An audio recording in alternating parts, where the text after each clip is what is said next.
Trump কেন disclose করে দিল যে ইউএসএআইডির টাকা দিয়া এই সরকারকে রিজিম চেঞ্জ করানো হয়েছে? এটা টাকাগুলো এখনো আছে। টাকাগুলো কারা পাচ্ছে? এগুলা কি বেরিয়ে আসবে একদিন? আসতে হবে না? যেটা হতে পারে এই সরকার শেষমেশ হয়তো আওয়ামী লীগের কাছে ক্ষমতা হস্তান্তর করতে পারে। এইটা হলো ডেঞ্জার। এমন একটা অবস্থা তৈরি করতে পারে যে সরকার আওয়ামী লীগকে ক্ষমতায় আসার পথ প্রশস্ত করে দিতে পারে। ইতিমধ্যে কিন্তু বাংলাদেশ সেনাবাহিনী গ্রাম পর্যায়ে নড়ে চড়ে বসছে। তারা বিভিন্ন জায়গায় জায়গায় নতুন করে ক্যাম্প স্থাপন করতেছে এবং সেই শক্তি বলে তখন আওয়ামী লীগও নির্বাচনে চলে আসবে, স্বতন্ত্র নামে হোক, আওয়ামী লীগের নামে হোক, এবং তখন ওই নির্বাচনে আর জামাত এবং এনসিপি কোনো ফ্যাক্টর হবে না। তখন খেলাটা হবে আবার আওয়ামী লীগ ভার্সেস বিএনপি। আমন্ত্রণ জানাচ্ছি প্রিয় দর্শক, মানচিত্রের নিয়মিত আয়োজন কথোপকথনে। আমাদের সঙ্গে যুক্ত রয়েছেন আজকে সাবেক সংসদ সদস্য, মুক্তিযোদ্ধা এবং সাবেক সেনা কর্মকর্তা মেজর অবসরপ্রাপ্ত আখতারুজ্জামান। আখতারুজ্জামান, আপনাকে স্বাগত জানাচ্ছি আমাদের অনুষ্ঠানে। আমরা একটু আলোচনা করতে চাই, প্রধান উপদেষ্টা এর মধ্যে স্বরাষ্ট্র মন্ত্রণালয়কে নির্দেশ দিয়েছে নির্বাচনের যাবতীয় প্রস্তুতি সম্পন্নের জন্য। আবার এই বিষয়ে যখন প্রধান উপদেষ্টা প্রেস সচিব ব্রিফ করলেন গণমাধ্যমকে, নানানভাবে খবরটি আমাদের সামনে এসেছিল। এক ধরনের বিভ্রান্তি তৈরি হয়েছিল যে ডিসেম্বরের মধ্যে নির্বাচনের প্রস্তুতি, অর্থাৎ নির্বাচনের জন্য ডিসেম্বরের মধ্যে প্রস্তুতি নাকি ডিসেম্বরের মধ্যে নির্বাচন, এই ধরনের একটি কনফিউশন তৈরি হয়েছিল। এবং স্বরাষ্ট্র মন্ত্রণালয়কে নির্দেশ সব ধরনের প্রস্তুতি। সব বিষয়ে কি আমরা আস্থা রাখতে পারি আসলে ফেব্রুয়ারিতে নির্বাচন হচ্ছে? ধন্যবাদ পান্না ভাই, ধন্যবাদ। আপনার সামনে কথা বললে তো আবার অনেকে আবার খেপে যায়, অনেকে সহ্য করতে পারে না। দেখেন, আপনি পুরো বিষয়টি বিভ্রান্তিকর। কারণ নির্বাচনের প্রস্তুতি নেওয়া, নির্দেশ দেওয়ার দায়িত্ব হলো উপদেষ্টা পরিষদের, এবং টু বি প্রিসাইজ উপদেষ্টা, প্রধান উপদেষ্টা মহোদয়ের দায়িত্ব না। কারণ মন্ত্রীরা কিন্তু প্রধান উপদেষ্টা অধীনস্থ না। কোন মন্ত্রণালয়ে প্রধান উপদেষ্টার অধীনস্থ না। তারা সবাই তাদের স্ব জায়গাতে তাদের ডিসিশন মেকিং, যেই সিদ্ধান্তগুলো মন্ত্রী পরিষদের দরকার বা উপদেষ্টা পরিষদ দরকার, সেগুলা প্রধান উপদেষ্টা অফিসে পাঠানো হয়। কারণ যেহেতু প্রধান উপদেষ্টা পরিষদের সভাপতিত্ব করেন। তারপরে দেখেন শফিকুল আলম কি বলেছে, ডিসেম্বরের মধ্যে নির্বাচনের প্রস্তুতি নেওয়ার ব্যবস্থা করেছে এবং আরো পরিষ্কার করে বলেছে রোজার আগে যেন নির্বাচন হয়। মিস্টার গাধা উনি জানেন না যে 17ই ফেব্রুয়ারি থেকে রোজা শুরু হবে। 17ই ফেব্রুয়ারি 2026 সন থেকে রোজা শুরু হবে, বা বড় 18 ফেব্রুয়ারি হতে পারে যদি কোনো কারণে চাঁদ উঠতে দেরি করে। সেখানে 31শে ডিসেম্বরে প্রস্তুতি নিলে পরে আর বাকি থাকে, তাও স্বরাষ্ট্র মন্ত্রণালয় প্রস্তুতি নেবে, নির্বাচন কমিশন না। তার মানে 31 তারিখে যদি প্রস্তুতি আরো নেয়, হাতে থাকতেছে মাত্র 47 দিন। 47 দিনের মধ্যে নির্বাচন করা সম্ভব? এই যে বিভ্রান্তিকর বক্তব্য, এবং এই বক্তব্যের উপর দেখলাম রাজনৈতিক দলগুলো আবার রিয়েক্ট করেছে। জামাতে ইসলাম বলছে যে তারা সবসময় নির্বাচনের জন্য প্রস্তুত, আবার বলছে যে সংস্কার হইতে হবে, বিচার হইতে হবে। আচ্ছা, এখন যদি মনে করেন, আমি তাত্ত্বিকভাবে বলছি যে সরকার বললো যে আমি সকল বিচার 7 দিনের মধ্যে করে ফেলবো, সবাইকে ফাঁকি দিয়ে দেবো। আরেকটা এখানে ইফ বাট আছে, আমি আপনাকে একটু মনে করিয়ে দিই। শফিকুল আলম সাহেব বলছেন ওই সংবাদ সম্মেলনে যে প্রধান উপদেষ্টা বলেছেন নির্বাচন ফেব্রুয়ারি অথবা এপ্রিলে হবে। মানে এখনো সেই এপ্রিলের জায়গাতে আছেন। এবং বিএনপি যে সঙ্গে যে লন্ডন বৈঠক প্রধান উপদেষ্টা, সেখানে স্পষ্ট বলা হয়েছিল, যদিও ওখানেও ইফ বাট কিন্তু ছিল, যে সব প্রস্তুতি সম্পূর্ণ হলে ফেব্রুয়ারিতে নির্বাচন। আবার এখানে এসে আবার সে 7 এপ্রিল, মানে সবকিছু নিয়ে কি একটা গুগলি খেলা হচ্ছে। দেখেন, আমি তো গ্রামের মানুষ, আমার বাংলা শব্দের মধ্যে কতগুলা অত্যন্ত সুন্দর শব্দ চলে আসে, যে শব্দগুলো আবার অন্যের গায়ে ভালো লাগবে না। আমি সুন্দর সুন্দর শব্দগুলো ব্যবহার করতে চাই না। তবে আমি বলবো যে এই যে জাতিকে বিভ্রান্ত করা হচ্ছে, এবং সে বিভ্রান্তকর বক্তব্যের মধ্যে সে নির্বাচন নিয়ে একটা হেয়ালি করছে, এতে জাতিকে একটা বিভ্রান্তি থেকে ঠেলে দেওয়া হচ্ছে। আপনাকে আমি বলেছিলাম, গত তারিখেও একটা আলোচনায় বলেছিলাম যে রাষ্ট্রটাকে, জনগণকে একটা বিভ্রান্তির দিকে ঠেলে দেওয়া হচ্ছে, একটা ভয়াবহ অবস্থার দিকে ঠেলে দেওয়া হচ্ছে। সে জানান দিল 17,000 পুলিশ নেওয়া হয়েছে। 17,000 পুলিশ কবে নিলেন, তাদের প্রশিক্ষণ কত মাসের, কোথায় প্রশিক্ষণ হচ্ছে, এ ব্যাপারে কোনো বক্তব্য নাই। 17,000 পুলিশ, কোস্টগার্ড এবং বিডিআর সদস্য, সম্ভবত বিজিবি সদস্য, তাদেরকে ডিসেম্বরের মধ্যে সব ধরনের প্রশিক্ষণ দিয়ে প্রস্তুতি নেয়ার। এটা হলো নতুন নতুন নিয়েছে বললো। আচ্ছা। এখন তো সব নতুন নিয়েছে, নতুন কবে নিলেন, কোথায় নিচ্ছেন, কয় মাসে প্রশিক্ষণ দিচ্ছেন, কি প্রশিক্ষণ দিচ্ছেন? যেখানে মারণাস্ত্র ব্যবহার করা যাবে না সেখানে প্রশিক্ষণের কি আছে? আর সেখানে 7 দিন প্রশিক্ষণ যথেষ্ট। আইন কানুন নিয়ম নীতি পড়ায় দেওয়া বা পুলিশকে খালি হাতে হাঁটা একটা মানে করা। তারপরে আমাদের ছোট ভাই এনসিপি যাকে আমরা বলছি তাকে আমরা নার্স করতে চাই, নার্সিং করতে চাই, তাদেরকে আমরা তৈরি করতে চাই, তাদেরকে আমরা আগামী রাজনৈতিক ভাবে তৈরি করতে চাই। তাদের সব বিষয়ে একবারে কথা বলাটা ঠিক হচ্ছে না। নির্বাচনে আসার মতো প্লেয়ার ভাই এনসিপি ভাই, ছোট ভাই, তোমরা এখনো হও নাই। তোমরা এখনো আন্দোলনের তোমরা বড় ফ্যাক্টর, 100 বার মানি। হামলা মামলা মব জাস্টিস এগুলো করার তোমরা উস্তাদ, এগুলোর মধ্যে তোমাদের কোনো সামনে কেউ দাঁড়াতে পারবে না। কিন্তু নির্বাচনের মাঠে তোমরা এখনো নস্যি। তোমরা জেলায় জেলায় ঘুরে বেড়াচ্ছ, দেখতেছো না কতজন লোক তোমাদের সঙ্গে আসতেছে, কতজন লোক তোমার সঙ্গে যাচ্ছে। তারপরে শুরু করছো কাঁঠাল খাইয়া। কাঁঠাল খাইয়া তোমরা যদি করো, তারপরে ভারতের সীমান্তে গিয়ে ভারতকে তোমরা থ্রেট করো, তবে আমি মনে করি, আমার বিশ্বাস শফিকুল আলম সাহেব দেশে একটা গৃহযুদ্ধ বাঁধানোর জন্য পায়তারা করতেছেন, এবং গৃহযুদ্ধটা হবে সম্পূর্ণ ভারতের ইন্ধনে, ভারতের প্ররোচনায়, ভারতের স্বার্থে। কারণ শেখ হাসিনাকে আবার বাংলাদেশে পুনর্বাসিত করতে হলে বাংলাদেশে একটা বড় ধরনের গন্ডগোল দরকার। একটা বড় ধরনের গন্ডগোল হলেই শেখ হাসিনা সেখানে প্রবেশ করতে পারবে এবং তাকে বসানোর জন্য সহজ হবে। এখন এগুলো বললে আমাদেরকে বললেন আমরা আওয়ামী লীগের দালাল। আমরা নিজেরা তাই হয়।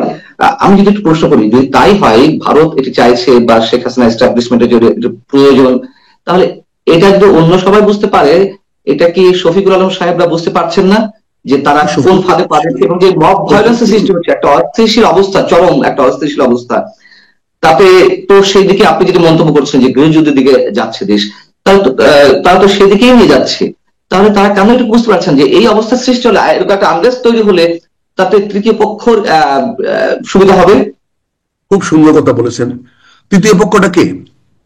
আপনি যেটা কথা বলছেন, তৃতীয় পক্ষ যদি আমার পক্ষ হয়ে থাকে, তৃতীয় পক্ষ যদি আমার পক্ষ হয়ে থাকে, আমি যদি চাই তৃতীয় পক্ষ আসুক, তৃতীয় পক্ষ আসলে আমি সেফ থাকবো, আমি সেফ এক্সিট পাবো। কারণ যেহেতু প্রথম, একটু ক্লিয়ার করুন। এখন মনে করেন যদি আজকে দুইটা পক্ষে বিবাদ লাগে, দুজনে কেউ আমার পক্ষে না, ধরুন আওয়ামী লীগ বিএনপি আমার পক্ষে না, জামাত বা এনসিপি আমার পক্ষে না, তাহলে এই দুই পক্ষের যে জয়লাভ করুক তাতে আমার কি লাভ হবে, আমার কি ফায়দা হবে? অথচ আমি যদি দুই পক্ষকে লাগিয়ে দিয়ে যদি আমি তৃতীয় পক্ষ আওয়ামী লীগকে লাভবান করতে পারি, তাহলে আওয়ামী লীগ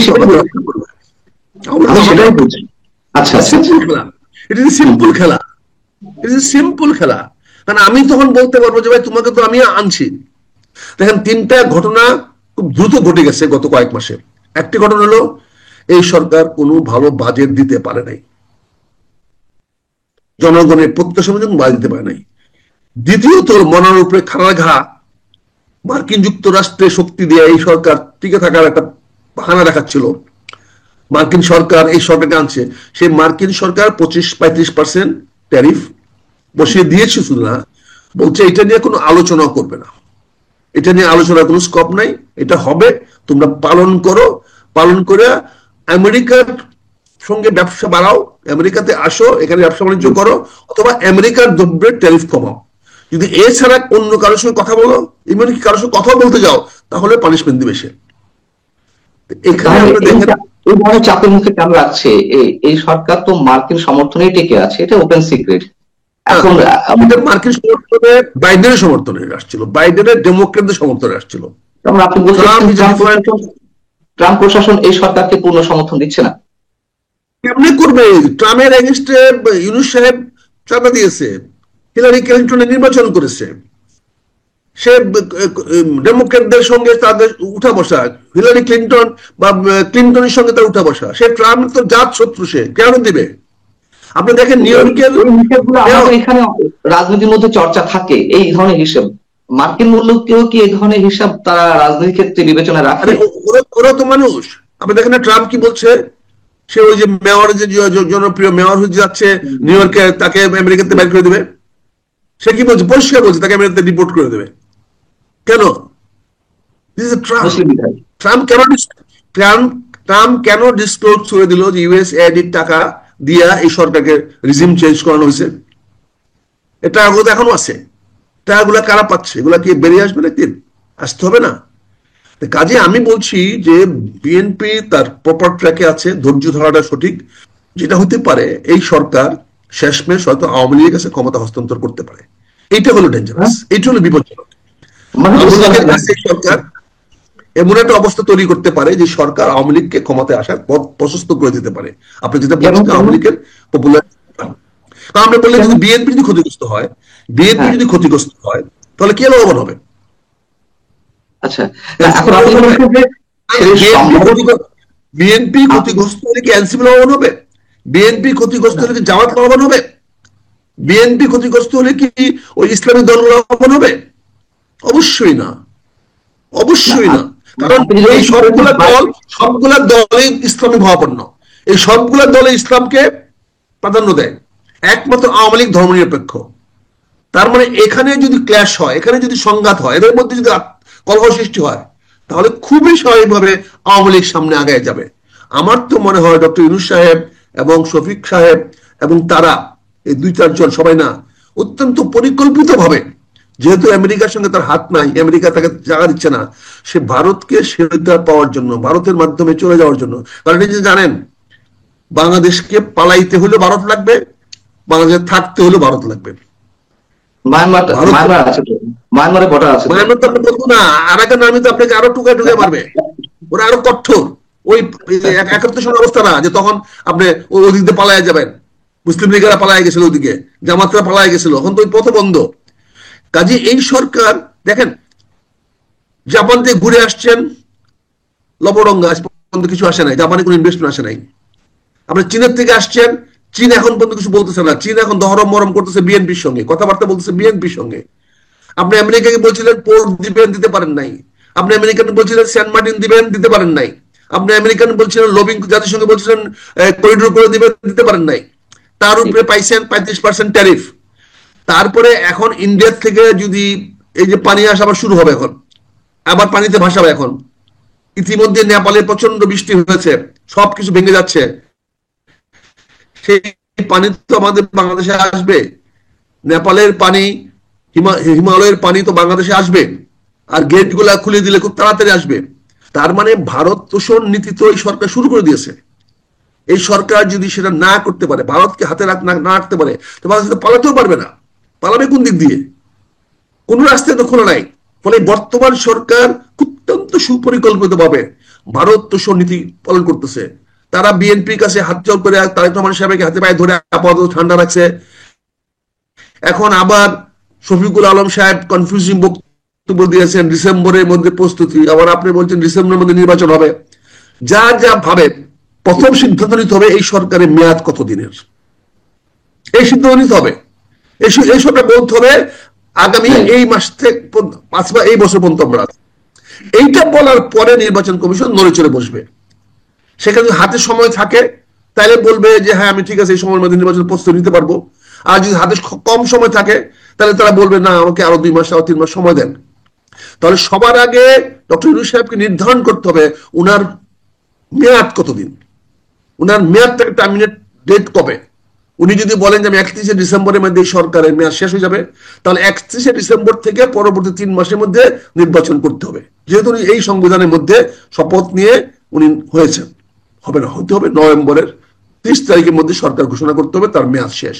এই সরকার মেয়াদ শেষ না পর্যন্ত এই সমস্ত ভাউতাবাজি করা ঠিক হচ্ছে না। প্রধান উপদেষ্টা অফিস থেকে যদি ভাউতাবাজি করা হয় তাহলে জনগণ যাবে কোথায়? জনগণের যাওয়ার কোথায়? আমি মেজর আক্তার তো ফ্যাক্টর না, আমার জীবনের দাম একটা মাত্র বুলেট, এটা আপনি যে কোনো সময় ব্যবহার করতে পারেন। এটা খুব মূল্যহীন একটা জীবন আমার, এটা না। আমরা জি শেষ করুন, শেষ করুন। তাহলে আপনি চিন্তা করেন জাতিটা কোথায় নিয়ে যাচ্ছেন, আপনার ভবিষ্যৎ কি? আপনি এত বড় যে নোবেল বিজয়ী হয়ে আজকে যদি আপনি মুরসির মতো অবস্থা আপনার হয়, মিশরের মুরসির কি অবস্থা হয়েছে দেখেন, সে অবস্থা যদি হয় তাহলে আপনি কোথায় যাবেন? ইতিমধ্যেই কিন্তু গ্রামে সেই ধরনের অবস্থা হওয়ার সম্ভাবনা আছে। ইতিমধ্যে কিন্তু বাংলাদেশ সেনাবাহিনী গ্রাম পর্যায়ে নড়ে চড়ে বসছে। গ্রামের খবর রাখেন কিনা জানি না, তারা বিভিন্ন জায়গায় জায়গায় নতুন করে ক্যাম্প স্থাপন করতেছে। আমি জানি না এটা কিসের আলামত, আপনার খবর নিয়ে দেখেন। সেনাবাহিনীকে তো এতদিন এক জায়গায় বসে রাখা যাবে না, তারা তো একটা বেগমান ফোর্স। তারা যে অবস্থান পরিবর্তন করতেছে, বিভিন্ন জায়গায় জায়গায় গ্রামে গঞ্জে যাচ্ছে, বিভিন্ন জায়গায় ক্যাম্প ছড়াচ্ছে, এটা নিশ্চয়ই কোনো না কোনো কিছু পূর্বপোষ থাকতে পারে। হয়তো সেনাবাহিনীকে জানিয়ে দেওয়া হয়েছে ডিসেম্বরের মধ্যে প্রস্তুতি নিয়ে রাখেন, নির্বাচন হবে, তাই হয়তো আইন শৃঙ্খলার উন্নতি করার জন্য 2-3 মাস আগে একটা ড্রাইভ দিতে হবে। হয়তো এই বর্ষাকালে হয়তো বন্যা টন্যার মানুষের ক্ষতিগ্রস্ত হবে, হয়তো সেনাবাহিনীকে আরো একটু জনগণের কাছে আগায় রাখা হচ্ছে, যাতে বন্যা হলে যাতে তাদেরকে সহায়তা করতে পারে, সাহায্য করতে পারে। কাজে বিষয়গুলো এইভাবে ধরে নেবো, আমরা শুধু এইভাবে ধরে নেবো নাকি এর পাল্টা কিছু ভাববার অবকাশ আছে যেটা বলছিলেন? আমি সবকিছু পজিটিভ ভাবি। আচ্ছা, আমার প্রশ্ন হচ্ছে আপনি বলছেন যে আমি ভাইয়া বলি, আমি যদি বাধ্য না হই আমি কিন্তু কামড় দিই না, আমি চুমা দিই। জি, সেটা হওয়া উচিত। আমার আমরা শেষ পর্যায়ে, আপনি যদি বলছেন যে ভারতের প্ররোচনায় বর্তমান সরকার এখন বাধ্য হচ্ছে অনেক কিছু করতে, হয়তো একটা চরম অস্থিতিশীল অবস্থা কিংবা ভয়াবহ দিকে কিংবা গৃহযুদ্ধের মতো পরিস্থিতি তৈরি করতে পারে, এটা করে তাদের আসলে লাভ কি? তারা শুধুমাত্র সেফ এক্সিটের জন্য এটা করছে, আর এটা ছাড়া কি তাদের সেফ এক্সিটের আর কোনো পথ নেই? কোথায় পথ আছে বলেন? আগামীতে সরকার গঠন করার সম্ভাবনা এখন পর্যন্ত যা ম্রিয়মান, যা কিছুটা আছে সেটা বিএনপি। বিএনপির সঙ্গে তুমি তাহলে বসতে হবে। আর বিএনপি যদি নির্বাচনে আসার কথা বলে এবং বিএনপির সঙ্গে কথা বলে নির্বাচন দিতে যায়, তাহলে ধরে রাখেন, স্পষ্ট ধরে রাখেন, জামাত মানবে না, এনসিপি মানবে না, তাহলে নির্বাচন হবে না। তার নির্বাচন করতে হলে উনি সবাইকে নিয়ে ঐক্যে আসতে হবে। তো ঐক্যমত সম্ভব হবে না। সম্ভব যখন হবে না, সম্ভব যখন হবে না, তখন উনি কারো না কারো শক্তিতে নির্বাচনের তারিখ ঘোষণা করে দেবে, এবং সেই শক্তি বলে তখন আওয়ামী লীগও নির্বাচনে চলে আসবে, স্বতন্ত্র নামে হোক, আওয়ামী লীগের নামে হোক, এবং তখন ওই নির্বাচনে আর জামাত এবং এনসিপি কোনো ফ্যাক্টর হবে না। তখন খেলাটা হবে আবার আওয়ামী লীগ ভার্সেস বিএনপি, বাকিরা আবার তাদের দলভুক্ত হয়ে যাবে, এবং সেখানে ভারত একটা বড় রোল প্লে করবে। আপনারা দেখেন, ট্যারিফে ভারতের ট্যারিফ বাড়ানো হয় নাই, আমাদের মতো গরিব দেশে 35%, আর ভারতের 20%, ভিয়েতনামের 20%। এখান থেকে বুঝার চেষ্টা করেন, ভারতকে দেওয়া হচ্ছে 20% ট্যারিফ শুল্ক, আমাদেরকে দেওয়া হচ্ছে 35%। ভিয়েতনামকে, আমাদের প্রতিযোগী গার্মেন্টসের সবচেয়ে বড় প্রতিযোগী হলো ভিয়েতনাম, সেই ভিয়েতনামকে দেওয়া হয়েছে 20%, আমাদেরকে দেওয়া হয়েছে 35%। এখান থেকে বুঝার চেষ্টা করেন মার্কিন সরকারের, ট্রাম্প সরকারের, ট্রাম্প প্রশাসনের দৃষ্টিভঙ্গি আমাদের প্রতি কি। তারা আমাদের পক্ষে না বিপক্ষে, আমাদের সরকারে ভালো চায় না বিপক্ষে চায়। এখানে নির্বাচন ছাড়া কোনো পথ নাই, এই সরকার নির্বাচন ছাড়া কোথাও যেতে পারবে না। নির্বাচন সরকার দিতেই হবে, আর না হলে ক্ষমতা ছেড়ে পালাতে হবে। আমরা চাই না এই সরকার ক্ষমতা ছেড়ে পালাক, তা নির্বাচন দিতেই হবে। এই নির্বাচন দিতে হলে যত দেরি করবে ততই নির্বাচনটা আওয়ামী লীগের পক্ষে যাবে, ততই নির্বাচনে ভারতের প্রভাব বাড়বে, ততই নির্বাচনে যতই আমরা ভারতকে গালাগালি করবো, যতই ভারতের বিএসএফ কে খুনি বলবো, ততই আমাদের বিরুদ্ধে ভারতীয় জনমত তৈরি করতে ভারতীয় সরকারের জন্য ভালো হবে। ভারতীয় সরকার বলতে পারবে যে বাংলাদেশের রাজনৈতিক দলগুলো আমার বিএসএফ কে খুনি বলতেছে, এখন আমরা কি করব? অবশ্যই ভারতীয় জনমত আমাদের পক্ষে আসবে না, অবশ্যই ভারতের জনগণ মোদী সরকারের পক্ষে যাবে, অবশ্যই মমতা ব্যানার্জির পক্ষে যাবে। তারা যদি আমাদের বন্ধু না হয়, আমার প্রতিবেশী যদি আমার বন্ধু না হয়, আমি তালা মেরে নিরাপদ থাকতে পারবো না, বাড়িতে দেওয়াল তুলে নিরাপদ থাকতে পারবো না। আমার নিরাপদ থাকতে হলে আমার প্রতিবেশীর সঙ্গে আমার একটা ওয়ার্কিং সম্পর্ক রাখতে হবে, গুডউইল না হোক, ভালো না হোক, কিন্তু একটা ওয়ার্কিং সম্পর্ক রাখতে হবে। এই ধরনের বক্তব্য দিয়া, সীমান্তে এসে বক্তব্য দিয়া ওয়ার্কিং পরিবেশ হবে না।